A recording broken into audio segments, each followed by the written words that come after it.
Hello everyone, welcome to S1 coaching centre. आज के video में हम लोग डाइजेस्टिव सिस्टम पाचन तंत्र का पार्ट 2 को कवर करेंगे। पार्ट 1 मैंने ऑलरेडी अपलोड कर दिया है। जिसने नहीं देखा है वो ऊपर आई बटन या फिर चैनल के प्लेलिस्ट में जाकर के देख सकते हैं। और हाँ, इसका पार्ट 1 देखने के बाद ही पार्ट 2 देखें ताकि आपको और अच्छा से समझ में आए। तो चलिए डाइजेस्टिव सिस्टम का पार्ट 2 को हम लोग आज देखते हैं। आज की वीडियो में हम लोग छोटी आंत और बड़ी आंत, स्मॉल इंटेस्टाइन और लार्ज इंटेस्टाइन के बारे में हम लोग जानेंगे। तो वीडियो को बिना स्किप किए शुरू से अंत तक देखिएगा। चलिए स्टार्ट करते हैं। देखिए, सबसे पहले हम लोग छोटी आंत के बारे में पढ़ेंगे, स्मॉल इंटेस्टाइन के बारे में। यह क्या करता है कि यह भोजन को पूर्ण पाचन जो होता है, जैसे भोजन कोई होता है, उस भोजन का जो पूर्ण पाचन होता है वो कहाँ पर होता है? वो छोटी आंत में ही होता है। भोजन का जो पूर्ण पाचन होता है वो कहाँ पर होता है? छोटी आंत में होता है। और छोटी आंत को 3 भागों में बांट दिया गया है। ये जो छोटी आंत है इसको 3 भागों में बांटा है। कौन कौन? तो एक है पक्वाशय, जिसको बोलते हैं ड्यूडेनम, पक्वाशय या ड्यूडेनम। उसके बाद सेकंड है जेजुनम, सेकंड क्या बोलते हैं? जेजुनम है, सेकंड जेजुनम। और थर्ड है इलियम, वो थर्ड इलियम है। इसके बारे में हम लोग नीचे जानेंगे। उससे पहले देख लेते हैं हम लोग कि यकृत जो होता है, यकृत जिसको लीवर बोलते हैं, यह क्या होता है? यह सबसे बड़ी ग्रंथि होता है। यकृत, लीवर जो है सबसे बड़ी ग्रंथि होता है। इसका भार जो है वो लगभग 1.5 kg होता है, 1.5 kg होता है इसका। यह अपने क्षतिग्रस्त हिस्सों का पुनर्निर्माण स्वयं कर लेता है। अगर इसमें कोई भी अंग हल्का सा भी अगर क्षतिग्रस्त हो जाता है तो इसका निर्माण जो है क्या करता है? अपने आप स्वयं कर लेता है। यकृत में जो पीत, जिसको बाइल बोलते हैं, का निर्माण होता है। अगर क्वेश्चंस पूछिए आपसे कि जो यकृत में पीत का निर्माण कहाँ होता है, अगर क्वेश्चंस आए कि पीत, बाइल का निर्माण कहाँ होता है, तो क्या होगा? यकृत में होता है। पीत का निर्माण कहाँ होता है? यकृत में होता है। इससे क्वेश्चन पूछता भी है अक्सर कि पीत का निर्माण कहाँ होता है, तो यकृत में होता है। उसके बाद आते हैं पित्ताशय में, जिसको गॉलब्लैडर बोलते हैं। तो पित्ताशय क्या होता है? इसमें यकृत के द्वारा बनाया गया पीत आकार जमा रहता है। क्या होता है कि इसमें यकृत के द्वारा जो बनाया गया जो पीत होता है वो इसमें क्या होता है? आकर के जमा हो जाता है। जैसे यकृत में जो पीत बनता है वो आकर के पित्ताशय में क्या होता है? वो जमा हो जाता है। इसमें पित्त का निर्माण नहीं होता, इसमें पित्त का निर्माण होता नहीं है। पित्ताशय यकृत के ठीक नीचे रहता है। और पित्ताशय कहाँ रहता है? जैसे ये जो यकृत होता है, यकृत के जस्ट नीचे जो होता है वो क्या होता है? वहां पर पित्ताशय होता है। पित्ताशय में जब स्टोन का निर्माण हो जाता है, अगर सपोज डेट कि अगर पित्ताशय में कोई स्टोन का निर्माण हो गया हो तो वह उसे ठीक नहीं कर सकता है। पित्ताशय उसको ठीक नहीं कर पाएगा। इसीलिए पूरे पित्ताशय को ही क्या करता है? काट करके निकाल देता है। अगर किसी व्यक्ति को पित्ताशय में अगर स्टोन हो जाता हो तो उसको ठीक नहीं कर सकते हम लोग। उसका एकमात्र विकल्प क्या है? उसको काट करके उस अंग को हटा देना होगा, तो ही वो बच सकता है। समझ गए? चलिए, उसके बाद है कि पीत एंजाइम जो होता है, पीत एंजाइम क्या है? पीत एंजाइम ना होते हुए भी पाचन में सहायक होता है। पीत जो होता है एक एंजाइम नहीं है, पीत एंजाइम नहीं है, लेकिन एंजाइम ना होते हुए भी ये क्या करता है? भोजन को पचाने में सपोर्ट करता है, भोजन को पचाने में मदद करता है। ठीक है। फिर पीत जो है भोजन को क्षारीय बनाता है। अगर भोजन सपोज अम्लीय हो जाता हो, कोई भोजन जब करते हैं हम तो वो एसिडिक हो जाता है, अम्लीय हो जाता है, तो उसको क्षारीय बनाने में भी मदद करता है ये पीत। क्योंकि पीत जो है वो क्षारीय ऑलरेडी होता है, क्योंकि जो पीत होता है वो क्या था? ऑलरेडी वो क्षारीय होता है, बेसिक होता है वो।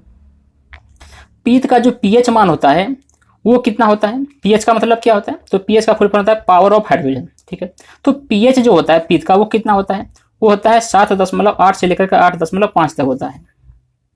और यह पीत भोजन, यह पीत जो होता है, जो भोजन जो काइम का रूप ले लेता होता है, या उसमें उपस्थित जो वसा होता है, फैट होता है, उसको तोड़ देता है।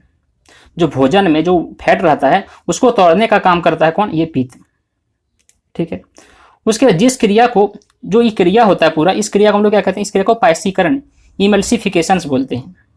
जैसे यहाँ देखिए, ये है यकृत, ये यकृत है। उसके बाद उसके नीचे जस्ट क्या रहता है? पित्ताशय रहता है। अभी जस्ट बताया कि यकृत के नीचे जस्ट क्या रहता है? पित्ताशय रहता है। और ये वाला आहार नाल है, ये वाला देखिए पेट आमाशय है। और वाला ये फिर जो है ये छोटा सा, इसको क्या है? पेनक्रियाज अग्नाशय बोलते हैं। और फिर ये वाला जगह विलयी होता है।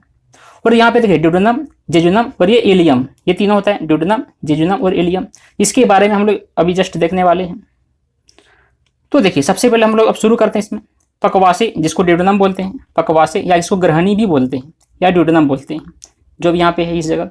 तो यह क्या होता है? यह छोटी आंत का पहला भाग होता है। ये जो स्मॉल इंटेस्टाइन होता है, ये जो छोटी आंत यहाँ से यहाँ जब होता है, इसका सबसे पहला भाग जो होता है वो होता है पक्वाशय। ग्रहणी या इसको ड्यूडेनम बोलते हैं। तो सबसे पहला भाग होता है यह। और यह क्या करता है, यह आमाशय के बाद भोजन कायम ग्रहणी में आता है।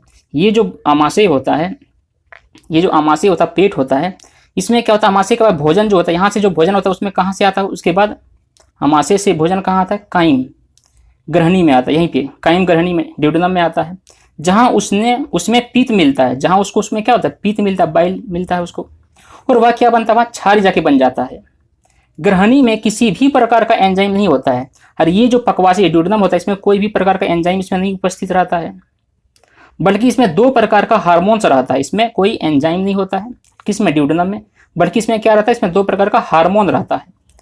कौन सा वो 2 प्रकार का हार्मोन रहता है, तो देखते हैं। पहला है कोलेसिस्टोकाइनिन, पहला हार्मोन है कोलेसिस्टोकाइनिन, और दूसरा हार्मोन है सिकेटिन। कौन सा, कोलेसिस्टोकाइनिन और सिकेटिन, ये 2 हार्मोन पाए जाता है किसमें, इसमें ड्यूडेनम में। फिर देखिए ये दोनों होता क्या काम है ये हार्मोन्स का, तो ये देखिए कोलेसिस्टोकाइनिन का क्या काम होता है, यह पित्ताशय की पीत निकालने या स्रावित करने के लिए उत्तेजित करता है। जो पित्ताशय में जो पीत बनता है ना, उस पीत को उकसाने का काम करता है, उस पीत को स्रावित करने के लिए उत्तेजित करने का ये काम करता है। उत्तेजित करता है कि तुम निकलो, अब तुम्हारा काम आ गया है, तो उसको उत्तेजित एक्साइटेड करने का काम कौन करता है, यही कोलेसिस्टोकाइनिन, जो एक हार्मोन है। ठीक है, उसके बाद दूसरा जो होता है, हाँ सब इसमें फिर क्या कहते हैं, ताकि भोजन क्षारी हो सके, या जो होता है ना, जब पित्ताशय में जो पीत को निकालने का, जो स्रावित करने के लिए जो उत्तेजित करता है कोलेसिस्टोकाइनिन, क्यों करता है, ताकि भोजन जो वो बेसिक बन जाए, क्षारी बन जाए, वो इसके लिए वो उसको उत्तेजित करता है पित्ताशय के लिए। फिर अगला है कि सिकेटिन। सिकेटिन का क्या काम है, यह अग्नाशय को अग्नाशयी रस, जिसको पेनक्रियाटिक जूस बोलते हैं, यह पेनक्रिया जो अग्नाशय होता है को अग्नाशयी रस पेनक्रियाटिक जूस को स्रावित करने के लिए उत्तेजित करता है। वैसे भी हार्मोन्स का काम ही क्या होता है, हार्मोन्स का काम होता है किसी भी चीज़ों को एक्साइटेड करना, उत्तेजित करना, उसको उकसाना। तो ये है सिकेटिन का क्या काम है, कि सिकेटिन का काम है कि अग्नाशय जो पेनक्रियाज होता है उसमें अग्नाशयी रस को उत्तेजित करने का काम करता है, ताकि उसमें अग्नाशयी रस स्रावित हो, उसके लिए उत्तेजित करने का काम करता है सिकेटिन।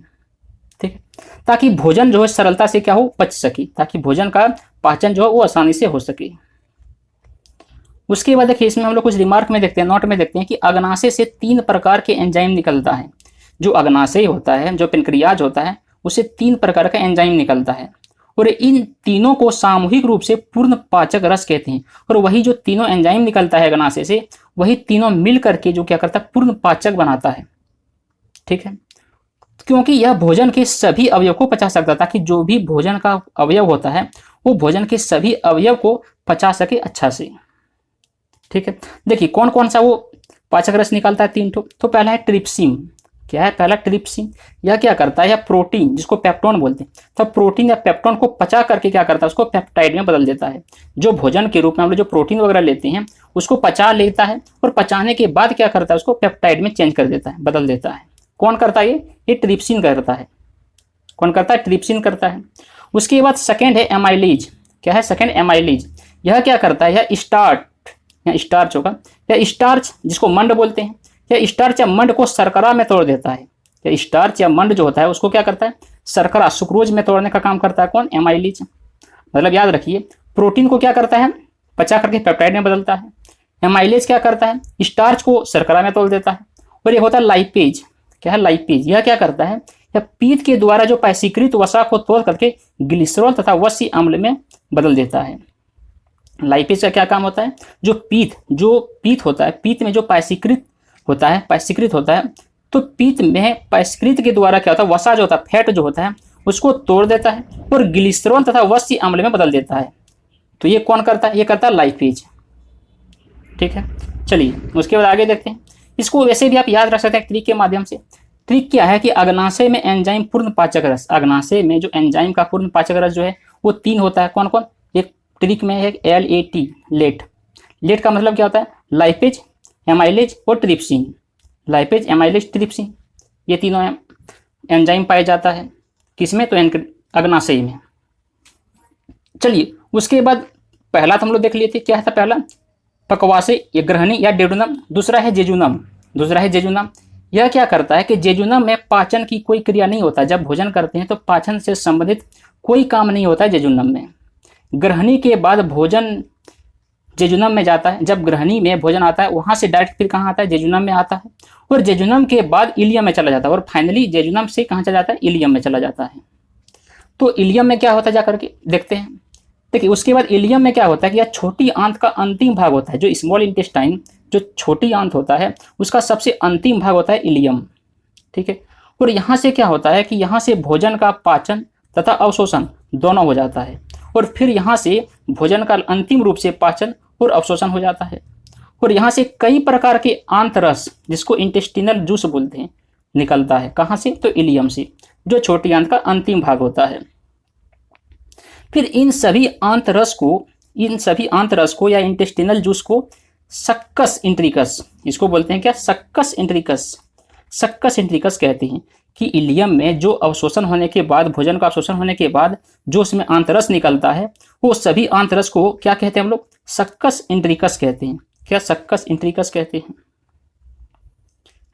चलिए उसके बाद हम लोग देखते हैं कि निम्न एंजाइम पाए जाते हैं इसमें जो होता है इलियम में कौन कौन सा एंजाइम पाया जाता है।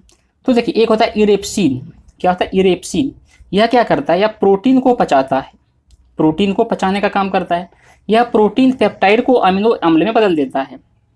यह प्रोटीन या पेप्टाइड जो होता है उसको अमीनो एसिड या अमीनो अम्ल में चेंज कर देता है, और यहाँ प्रोटीन का पाचन फुल्ली फाइनल रूप से हो जाता है, किसमें, इरेप्सिन में।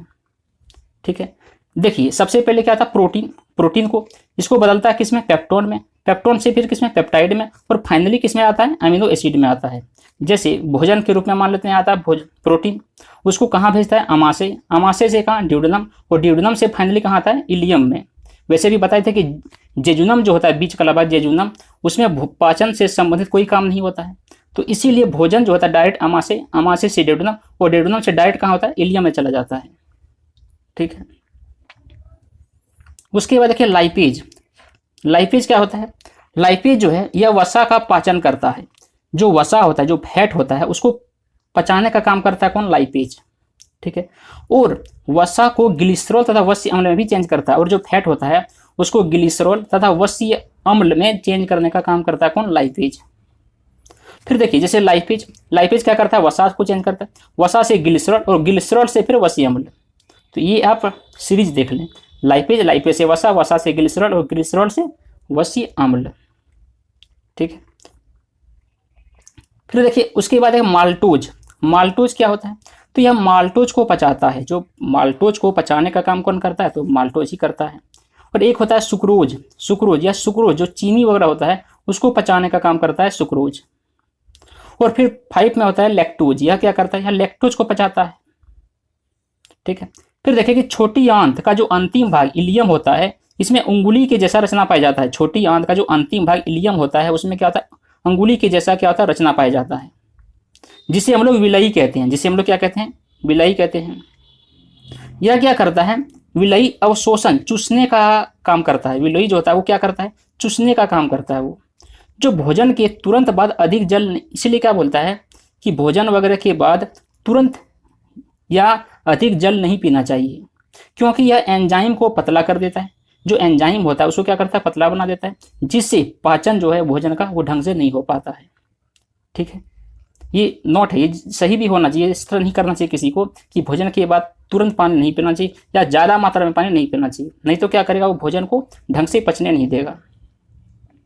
ठीक, चलिए उसके बाद अगला है कि भोजन करने के कुछ समय बाद हमें नींद आने लगती है। आप देखते होंगे कि जब भोजन कर लेते हैं तो उसके बाद कुछ समय के बाद क्या होता है, नींद आने लगती है हम लोगों को। वैसा क्यों होता है, क्योंकि भोजन पचाने के लिए शरीर का अधिकांश रक्त जो होता है वो अमाशय की मांसपेशियों में चला जाता है। क्योंकि जो भोजन पचाने के लिए शरीर का जो अधिकांश रक्त होता है, जो ब्लड होता है, वो क्या होता है, अमाशय की मांसपेशियों में चला जाता है, और मस्तिष्क की रक्त की कमी हो जाता है। और मस्तिष्क में क्या होता है, जो ब्लड होता है वो रक्त की कमी आ जाता है, जिस कारण से हमें क्या होता है, नींद आने लगता है। ठीक है,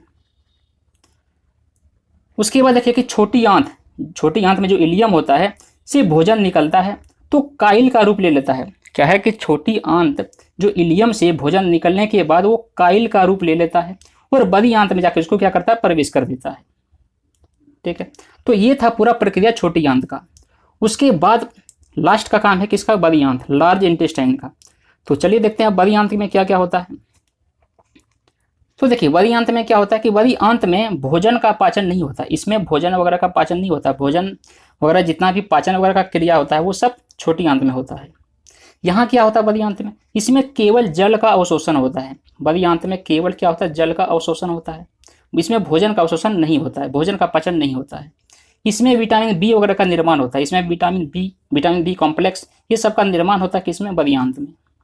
यह 3 कैटेगरी में बांटा गया है। कौन कौन, पहला है सीकम, दूसरा है कोलोन, तीसरा है रेक्टम या मलाशयी। कौन कौन, सीकम, कोलोन या रेक्टम या मलाशयी। तो चलिए देखते हैं अगले के बाद। देखिए सबसे है कि पहली की छोटी आंत, छोटी आंत के बाद भोजन कहाँ जाता है, सीकम में। जब छोटी आंत से फाइनली भोजन पच जाता है उसके बाद उसको कहाँ भेजता है, पहली फर्स्ट में सीकम के पास भेजता है, सीकम में प्रवेश करता है। और सीकम जो है पेट के दाहिनी ओर होता है। सीकम कैसे किधर होता है, पेट वगैरह का जो होता है वो दाहिनी साइड में होता है, राइट साइड में होता है सीकम।